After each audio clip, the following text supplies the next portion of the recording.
The project is co-funded by the European Union.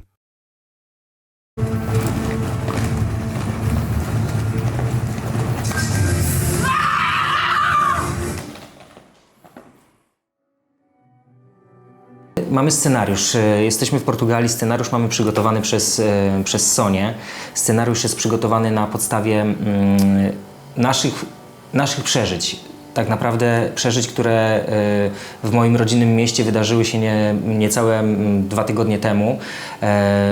Czyli naraz w 2024 roku doszło do katastrofy. Przyszła wielka powódź, która zniszczyła wiele domów, wiele żyć, wiele biznesów, wiele osób straciło dobytek swojego życia. I jedną z podstaw tego scenariusza, który napisała Sonia, było właśnie to, że jest ta powódź. Scenariusz, który mieliśmy przygotować na samym początku i zrobić tutaj w Portugalii, był o czymś innym. Ale dzięki temu, albo może przez to, co wydarzyło się niedawno w Polsce, stwierdziliśmy, że musimy poruszyć kwestię żywiołów. U nas była powódź w Polsce, a równolegle w Portugalii były wielkie pożary. I my w scenariuszu swoim poruszamy właśnie te 4 żywioły. Poruszamy to, w jaki sposób człowiek ma wpływ na to, jak ogień, woda, powietrze i ziemia oddają nam to, co my zniszczyliśmy, czyli to, co człowiek zniszczył. I chcemy pokazywać i będziemy pokazywać to dalej,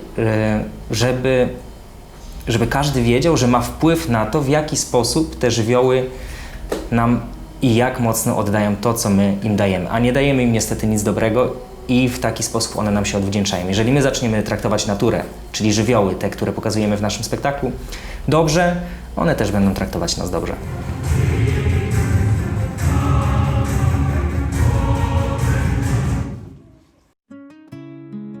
Ten projekt powstał jako taki wspólny pomysł, ponieważ nasze stowarzyszenie z partnerem portugalskim znamy się już od kilku lat i współpracujemy w ramach Erasmus+. I o ile te pomysły tak jakoś wyklarowały się w trakcie już pisania projektu, bo to był projekt wspólny napisany wraz z Rito Piteiro, czyli koordynatorem ze strony portugalskiej, to samo podejście, sama taka potrzeba, to tak trochę w nas już tkwiła, bo tak znaleźliśmy bardzo wiele, taki wspólny język, wiele takich płaszczyzn, gdzie mamy wspólne zainteresowania, czy też wspólne poglądy, mimo takich różnic, bo jakieś tam zawsze różnice kulturowe są między Polską a Portugalią. I mimo, że można tak uznać, że to jest taki temat chodliwy i modny, no bo ta ekologia coraz bardziej wszystkich nas niepokoi, to jest to też taka potrzeba życiowa, żeby o tym mówić, ponieważ to, co widzimy, to wzbudza nasz ogromny niepokój. Jest powszechna betonoza, wykorzystywanie środowiska w sposób taki wyłącznie konsumpcyjny, totalne niezważanie na to, co będzie jutro, co będą robić nasze dzieci, w jakim środowisku przyjdzie im żyć. Po prostu jest bardzo duża grupa ludzi, takich nieświadomych, których jakoś nie interesują te tematy. Więc wydaje nam się, że jeżeli my dotrzemy do takich ludzi, wiadomo, że to nie nastąpi teraz, bo to wychowanie tak nie następuje w ciągu jednego dnia czy po jednym przedstawieniu, ale coś tam w tych ludziach drgnie, że jakoś się bardziej zainteresują, że może trochę inaczej spojrzą, bo to jest ogromnie wielowątkowy temat, bo ta zielona sztuka to jest wszystko. To są i ponowne wykorzystanie scenografii, i ponowne wykorzystanie kostiumów, i szycie kostiumów, tak Portugalczycy świetnie to robią, z jakichś zużytych ubrań, czy z jakichś darów, z jakichś resztek z fabryk, tam gdzieś jakieś tkaniny ktoś oddaje, to wszystko wykorzystują i to jest wspaniałe, bo to po prostu daje drugie, trzecie, czy jak Wojtek mówił, 8 życie wielu rzeczom. Ale też to przede wszystkim to jest mentalność, taka mentalność, że zanim ja coś kupię, czy tym bardziej coś wyrzucę, to ja się już gdzieś sobie tam przypomnę, że tak, jednak może warto poszukać jakiejś innej alternatywy. I o to nam tak naprawdę w tym wszystkim chodzi. Patrząc po tych wszystkich krzesłach, starych meblach, jakichś lalkach, manekinach, świetny pomysł na używanie tego ponownie, tak. Jest to forma pewnie jakiejś ekologii i dbania o świat, może. Nie wiem. Takie ubrania są tańsze, można znaleźć ubrania, które są,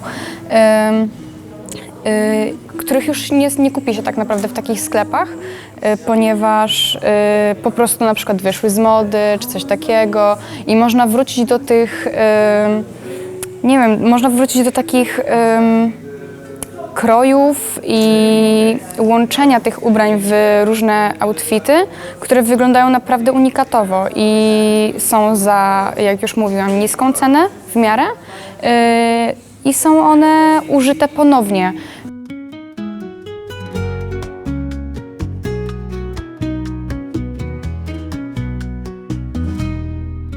Też, nie wiem, miałam obsesję na przykład na punkcie gaszenia światła za wszystkim. No jest to pewnie jakaś forma oszczędzania energii, no ale jeżeli jej nie potrzeba, to po co ma się świecić? Wyłączanie odbiorników, które nie są potrzebne w danej chwili. Nie wiemy, jak ma się na przykład do ekologii to, że nie lubi wyrzucać jedzenia. To może nie wiem, czy to jest ważne dla ekologii, ale generalnie nie lubię marnowania.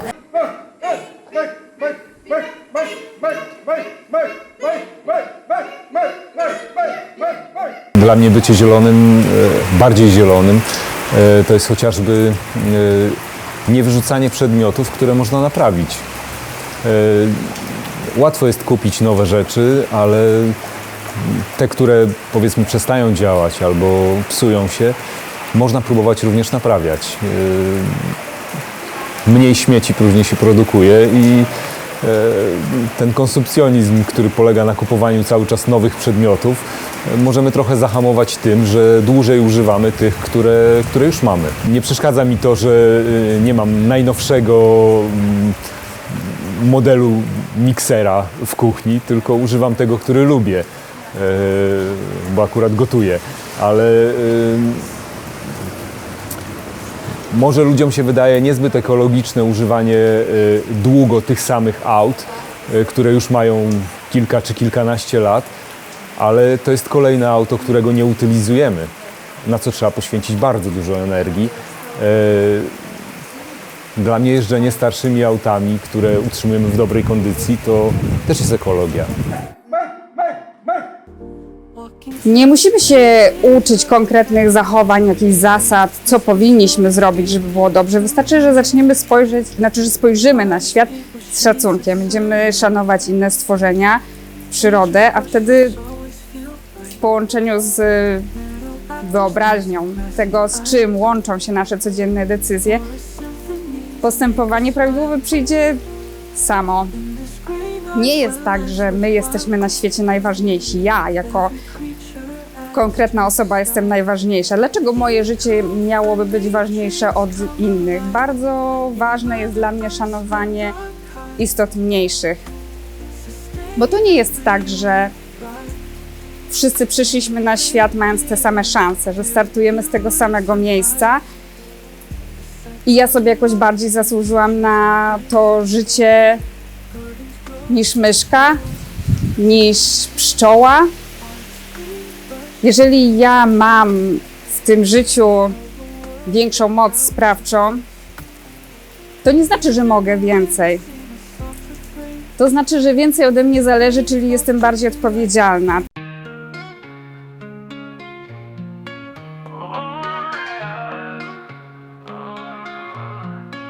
Walking through the green theater of life.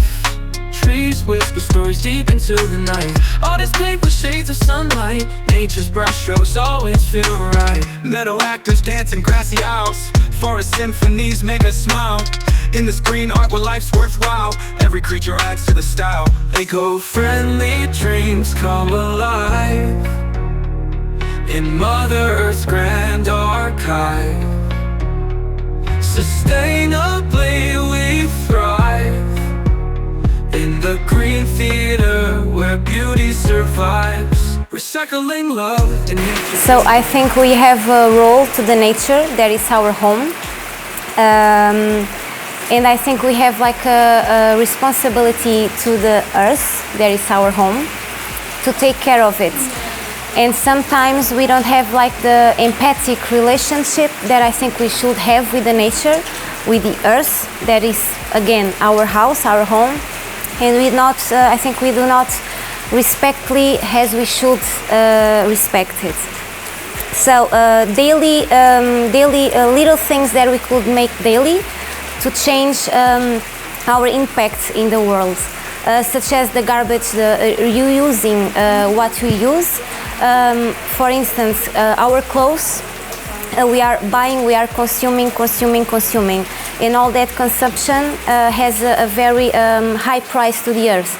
So as human, we are living here so little, so I think we must evaluating our home, just respect it by little aspects in our daily life.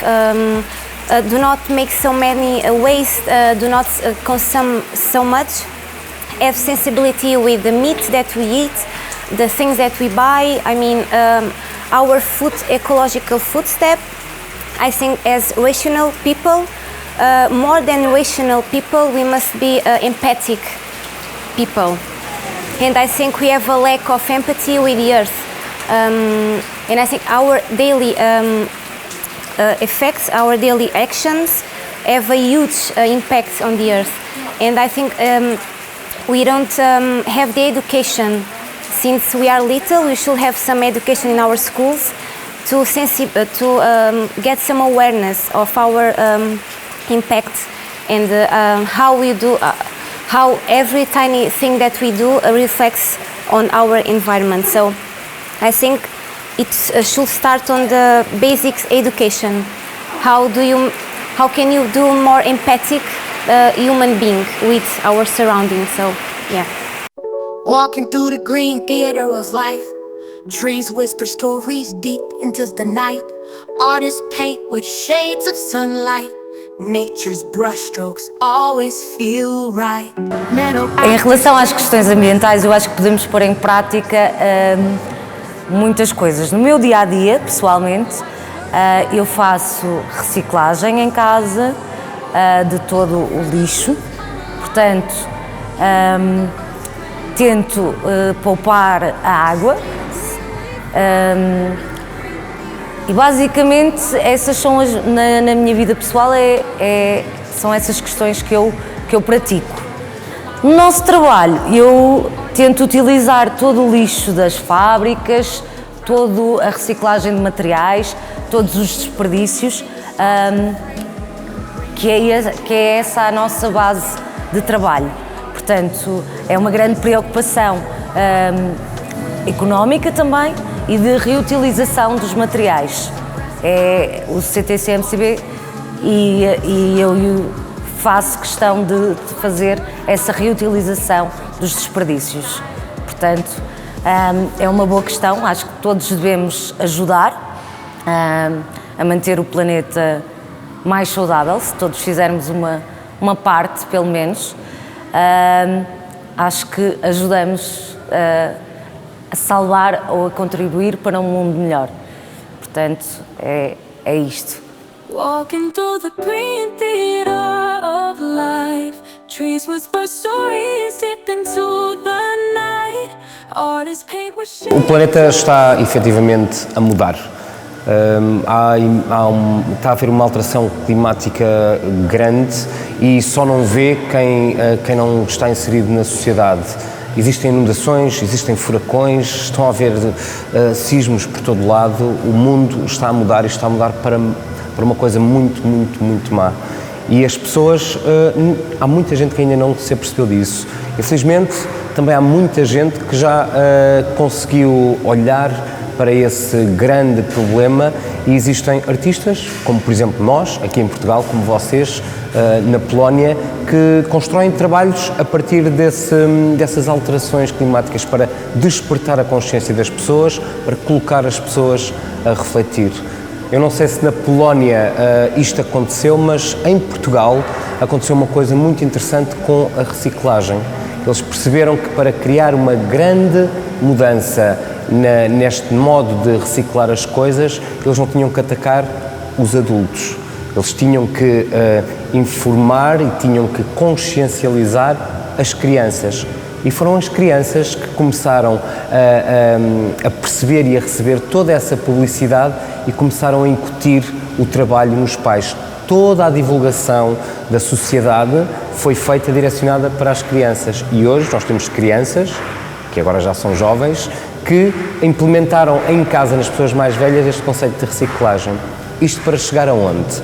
Para te dizer que é muito importante nós alertarmos as pessoas para isso e fazermos um trabalho com os mais novos. Porquê? Porque são eles que vão ser o futuro. São eles que vão ficar aqui e vão dar continuidade no planeta e todo o trabalho que está a ser feito. Por isso, acho que a mensagem essencial em relação a estas alterações é, através do nosso trabalho, nós, sim, passarmos a mensagem a toda a gente, termos os nossos hábitos e tentarmos convencer o outro que o hábito, o pequeno hábito dele de reciclar pode contribuir e muito para esta a normalização do mundo, mas temos que pensar sempre nas pessoas mais novas, nas crianças, para que elas ganhem essa consciência e para que elas percebam. Nós fazemos isso através da arte. A arte, o teatro, neste caso, no nosso caso aqui em Portugal e na Polónia, a arte serve para alertar para os problemas do dia-a-dia, para os problemas de hoje. E a arte, através do teatro, através da música, através da dança, através de todas as suas performances, já está a fazer isso, que é um passo muito, muito importante e uma ferramenta muito poderosa para divulgarmos esta iniciativa, esta ideia e este problema. Como nós dizemos no espetáculo da Sónia, Save Our Planet, salvem o nosso planeta.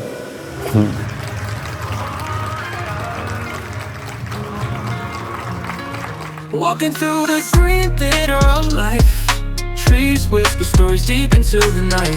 All this paved with shades of sunlight. Nature's brushstrokes always feel right. Metal actors dancing grassy aisles. Forest symphonies make us smile. In this green art where life's worthwhile, every creature adds to the style. Eco-friendly dreams come alive in Mother Earth's grand archive. Sustainably we thrive in the green theater where beauty survives. Recycling love in nature's embrace. Gardens grow with flowers' grace. Art's green brush leaves a trace of a world we're proud to face. Leaves in the wind sing a soft refrain. Rain falls gently like a painter's cane. In this green art there's no disdain. Pure and wild, free from the chain. Metal actors dancing grassy aisles. Forest symphonies make us smile. In this green art where life's worthwhile, every creature adds to the style. Eco-friendly dreams come alive in Mother Earth's grand archive. Sustainably we thrive in the green theater where beauty survives. Recycling love in nature's embrace. What you do is survive, but beauty survives. Recycling love in nature's embrace. Gardens grow with flowers' grace. Recycling love in nature's embrace. Gardens grow with flowers' grace. Recycling love in nature's embrace. Gardens grow with flowers' grace. Art's green brush leaves a trace of a world we're proud to face. Leaves in the wind sing a soft refrain. Like gardens grow with flowers' grace. Art's green brush leaves a trace of a world we're proud to face. Leaves in her where beauty survives. Leaves in the wind sing a soft refrain. Rain falls gently like a painter's cane. In this green art there's no disdain. Pure and wild, free from the chain.